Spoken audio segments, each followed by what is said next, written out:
En Arménie, un labyrinthe creusé par un homme, guidé par le ciel, attire les touristes lorsque Tosia Garibian a demandé à son mari de construire une cave pour y conserver leurs patates. Elle était loin d'imaginer qu'il creuserait un labyrinthe, devenu depuis l'une des principales attractions touristiques de l'Arménie.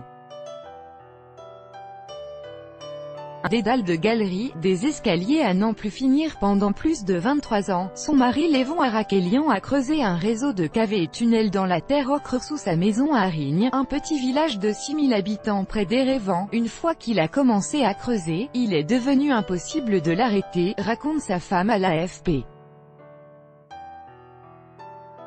Chaque jour, Levon creusait pendant plus de 18 heures, prenant juste une pause pour une courte sieste avant de retourner en hâte dans le labyrinthe. Je me suis beaucoup disputée avec lui, mais il était devenu obsédé par son objectif, se souvient Tosia. Il n'a jamais dessiné de plan, il nous disait souvent qu'il voyait dans ses rêves ce qu'il devait faire ensuite, confie-t-elle, précisant que Levon était convaincu d'être guidé par le ciel.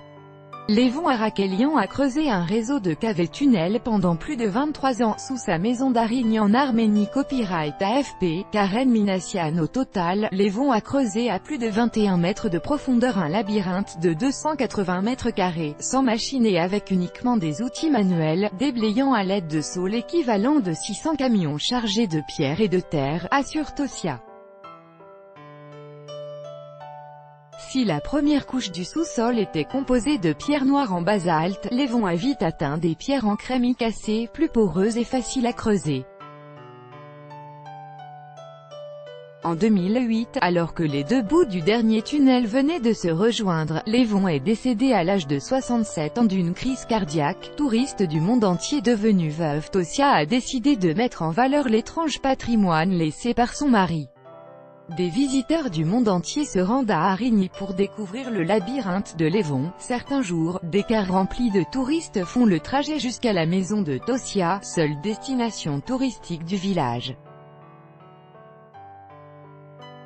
Dans le labyrinthe d'Arigne en Arménie, bougies et hôtels parsèment le parcours des touristes. Copyright AFP, Karen Minassian. Guidée par Tosia dans les galeries glaciales et silencieuses, les touristes ne cessent de pousser des exclamations admiratives en découvrant que Levon avait poussé sa passion jusqu'à parsemer les salles de vases en terre cuite et graver sur les murs des motifs décoratifs rappelant ceux des églises d'Arménie. La lueur des bougies placées sur le parcours des touristes ajoute au charme de la visite. Dans ce lieu incroyable, on réalise à quel point les capacités physiques et spirituelles d'une personne n'ont pas de limite, déclare Milad, un touriste de 29 ans venu d'Iran. Pour rendre hommage au travail acharné de son mari, Tosia a érigé un petit musée en son honneur, 10 ans après sa mort. Situé dans le centre du village, il retrace la construction du labyrinthe et montre les méthodes employées par Levon.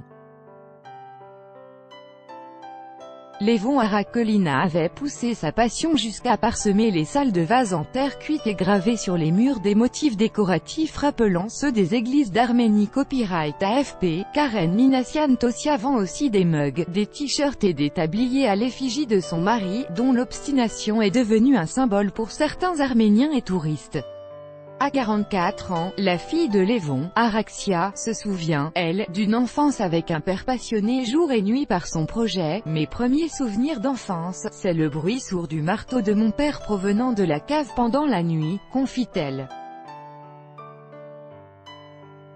Tout droit de reproduction et de représentation réservé. Copyright 2018, Agence France Presse.